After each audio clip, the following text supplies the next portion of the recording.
Welcome back to Ms. World Traveler in Chicago. As you move around the residential neighborhoods, you'll see 20 or more different vintage or revival architectural styles, resulting in a collection of truly distinctive Chicago homes.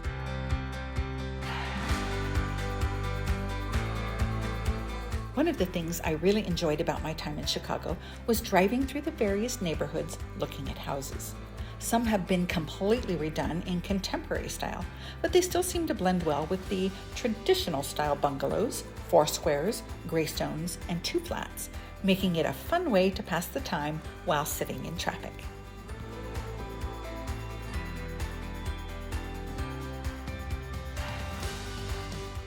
The heartbeat of Chicago is its neighborhoods, or wards, each with its own alderman and a personality and character begging to be explored.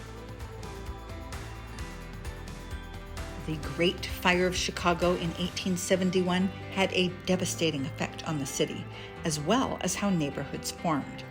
It was mandated that structures within the city limits had to be brick or stone, rather than wood that could burn down, which meant that poor immigrants couldn't afford to live there anymore, and they were driven out to the suburbs.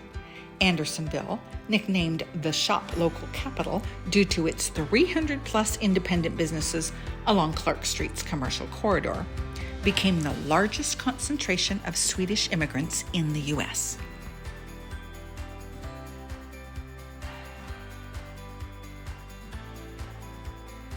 Ravenswood, the area we are headed to for our next store, has historically housed giants of manufacturing in its industrial section, but it has given way to makers of all kinds and is now a diverse, creative community.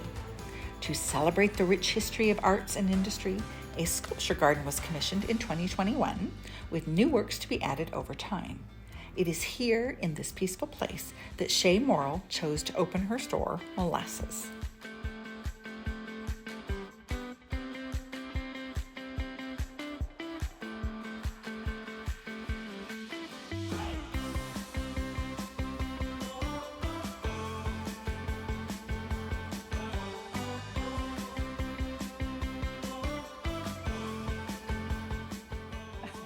So we are at Molasses with owner Shea Morrill, and you've only been here about 6 months. Yeah, just about. Okay. So what brought you here, and tell us what your thing is here. So I came to Chicago about 6 years ago. I moved here with my now husband to be in a more creative community. We came from the East Coast. I was living in Maine at the time. Beautiful part of the country, but we wanted to do something that was focused more on our interests, mine being vintage, his being comedy, so Chicago was the perfect spot for us. And then you ended up in this beautiful Ravenswood neighborhood. Yeah. Why here? So we actually live pretty close by. We live over in Andersonville, but I did a pop-up next door at a shop called Bon Femme with Omatola, and she called me up when the space became available. And so neighbors. Yeah. So it all worked out really well. So you've always been into vintage? Yeah. Always. I've always done the yard sale, estate sale, the works since I was pretty much in the womb. My mom's really into that form of shopping. And, just by osmosis. Yeah. It just came to you, right? Yeah. Naturally. You were born saying, where can I go? Where's the garage sale? Where's the treasure? Yeah. And then I also... find most of your treasures? Yeah, so most of the treasures are a mixture of where I collect upon my travels. I do one big trip every season. So our most recent trip was actually Arizona. We went to the Tucson and Phoenix area, and I got a lot of beautiful Native American jewelry there. Our next trip is back to Maine, so we'll be there for a couple weeks to explore all the antiques out there. And yeah, so I collect while we're traveling, and I do certain collections based on those travels, which adds a lot more excitement to the vintage collection. But aside from that, I do a lot of estate sailing in the northern Chicago suburbs, and where all the wealthy folks reside. Do a lot of treasure hunting out there. Yeah. Well, a treasure hunt is a treasure hunt, really. No matter what, you're looking for things that appeal to you and fit your store aesthetic, but also that have that sustainability. And the quality. Stuff was made so differently in the 60s, 70s, and earlier. So there's really a lot of lasting power, and all the fibers I focus on are natural. So a lot of cottons, linens, Uh-huh. wools, the mix, stuff that will last you a lifetime and has already lasted a lifetime. Right, So, right. And then another generation just gets to enjoy it. Right? yeah. So, for example, this beautiful cotton piece that you're wearing. So this is Tell me about that. antique. It's a Mm. cotton antique nightgown, which I wear as a dress because it's very comfortable on a hot day like today. You did come to work in your nightgown. I did. This is where you get away from it. Get away with it. Yeah, so I actually got this at a local estate sale of a socialite who was living in the South Side last summer. So I explored her closet, got a lot of great designer pieces from her, and then I kept this one for me. But I also sell a lot of antique nightgowns that I've sourced in Paris last fall, as well as some modern pieces, so I can be a little more size inclusive. Well, you also do some upcycling. I do. Yeah, so some examples of that. Actually, right behind you. Oh, very good. We're in the right spot. Yeah, I have some of these vintage military liners. So this one is from the 80s. I got this in Mexico City on my winter travels, and I'll upcycle it with a quilt. This one happens to be from the late 1800s. So I like to mix and match my vintage. Yeah. Love that. What a great Jacket idea. full of history. Yeah. So I do pieces like that. I also do some botanical dyes, which we can pop over to the other rack over here. Yeah, so I'll do some botanical dyeing on any pieces that would otherwise be sent to the landfill. So pieces that might have like a little stain or something. I like to upcycle and keep it living on and add some more art to it. So what is the process then that you use to get it to look like this? yeah, so I'll do a pre-wash of the garment, and then I'll prep it, set it out, lay the garment flat, and then I'll sprinkle on all the petals and everything I want to dye The red with. onions. The red onion skins. And then I'll bundle up really tight and put it in a steam bath. And that goes in the steam bath for about 45 minutes. Okay. I pull it out, check out my work, and then I set it for 24 hours, just set it on the drying rack.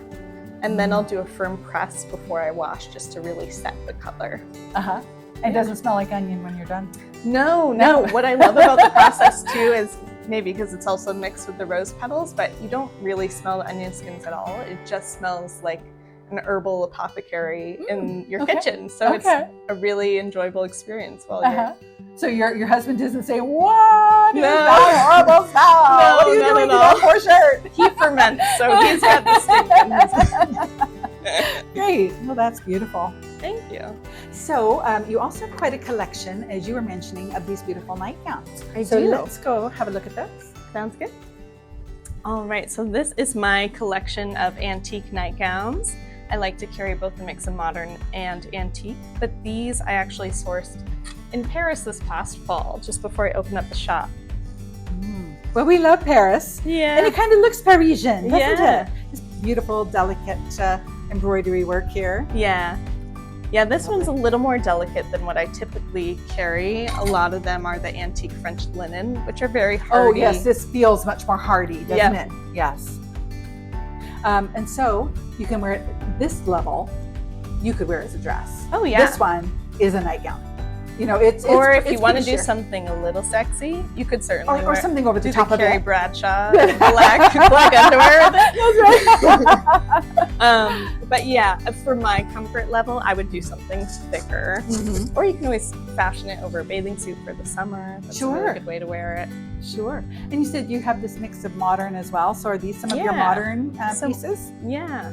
So this is a brand, Mahogany is the name of the brand. We carry them to be a little more size inclusive because the trouble with having a vintage shop is you can't guarantee the sizing you're going to offer your customers. That's right. So because I love nightgowns so much, it was the one garment I really wanted to focus on having all sizes of. And so we carry anything from small to 3X for the cotton nightgowns, and they're very easy to wash too. Great. Great. So people come in to the store. What are they after? The nightgowns are number one because we have mannequins in the window that display the nightgowns. So a lot of people come in for those. Aside from that, we have some skincare that people are always returning for. And that skincare I've been using for over a decade. Well, it's working. Yeah. You look Thank fabulous. you. Thank you so much. And aside from that, new treasures, because folks know I'm always finding new things. They follow my travels on Instagram, and so they want to see what did you get in Arizona? What did you get in Paris? So that's a really fun part. Well, as Ms. World Traveler, I get that. I love the story behind the pieces that you found on your travels, right? Yeah. It's something that you take the story home with you and share it with other people, rather than pictures of a sunset that you saw, which is beautiful. Yeah. But people can't relate necessarily to that. The story. They can't live with it. Yes. And I love that I get to bring these relics that people really get to live their life in, and has lived many lives before them. So it's a great way to share my experiences and my travels. With a focus on natural fibers, everything at Molasses is curated or handcrafted with sustainability in mind. Now don't go away. There's more to see in Ravenswood, and we'll stick around and visit the happiest store you've ever seen on the next segment of Ms. World Traveler in Chicago. Stay tuned.